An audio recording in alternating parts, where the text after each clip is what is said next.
This is Viral News with your host, the Madman Mike on the mic.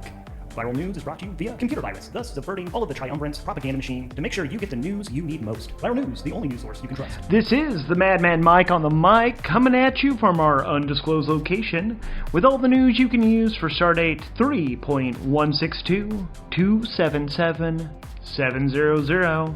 Yes, that's right, it's just about square root 11, which is, of course, La Concha de tu Madre, which, for those of you not in the know, celebrates Andy Skywalker blowing up the Sun Destroyer, freeing the United Federation from the tyrant Leto II, God Emperor of Myannis.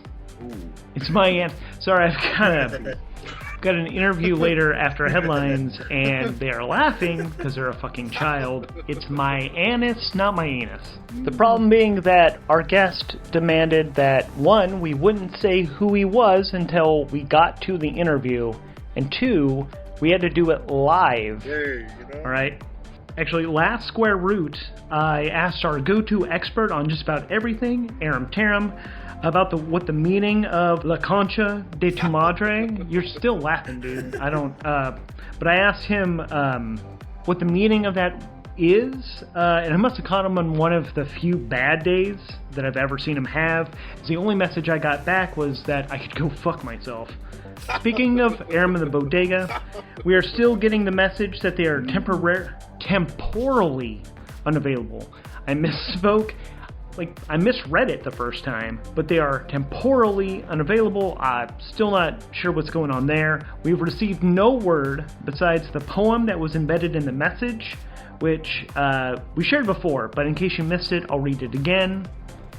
Awoke in earliest light, dim quiet, glossy stillness, time, eternity, passes, flashes, ripples of interference, construction, destruction, signs of life, ducks, quantity 2, digits grasp, piece of peace, disturbing sanctuary. Yet, as memory persists, flat circles and not great poetry, to be perfectly honest. Kind of doesn't make sense to me. Weird. Sorry, we should probably get back to headlines wherever I can actually do this show. Our top story is that the price of soy sauce has been just skyrocketing. Soy sauce, of course, the common name for the drug that gives adepts their abilities. Viral News has learned that the reason for the recent shortage is that all contact from the sector Boundless Shoal have been severed. They've heard nothing back. The Silent Council, who have controlled that sector for basically as long as since it was discovered, they've refused to respond whatsoever, not even to deny these allegations. Sources tell Viral News that all of the drugs that have been supplied by the Silent Council for the last 40 to 45 days has all been from their emergency storage.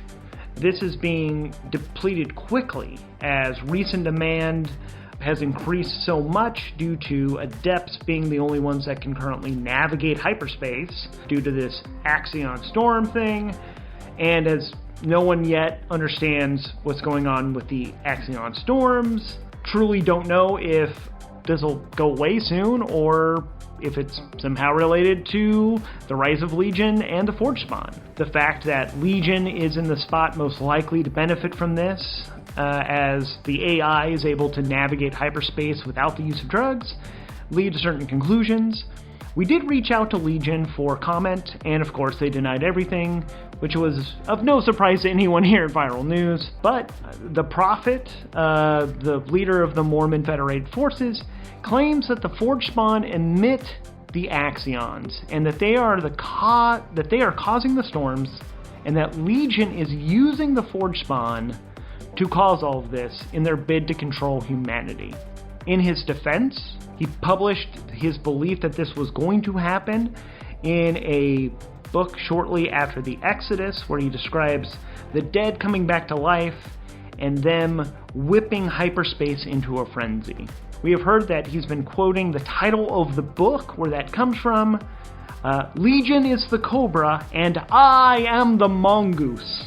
There's a link in the doobly-doo of our correspondent Longshot, where she got to sit down one-on-one with the Prophet in a very rare interview. This interview took place at the beginning of the peace talks at Unity Station, moments before the giant battle started. Personally, I found the interview a little disturbing. I'm not sure if it's the way that the Prophet kind of talked and acted.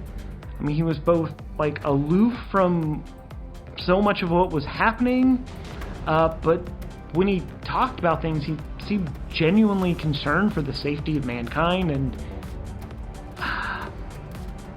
but then there's his statements of how his knowledge of the future is coming to an end and his past self is about to leave, and this will be his first time getting this far along. I don't know, he also kind of seemed like a man who was forcing himself to just keep going. Okay, don't get me wrong. I see you looking at me, man, but yeah, I don't advocate listening to military leaders basically ever. Well, I mean, I guess we're going to listen to you in a second. I don't trust those that are... I don't trust those with power. Especially power of an almost entirely violent nature. But he did predict space snakes and an AI trying to take over humanity and the dead coming back to life and hyperspace getting... Dude, sit down. What are you... Merrick, what are you fucking... Oh, what are you... Why, Merrick? Why?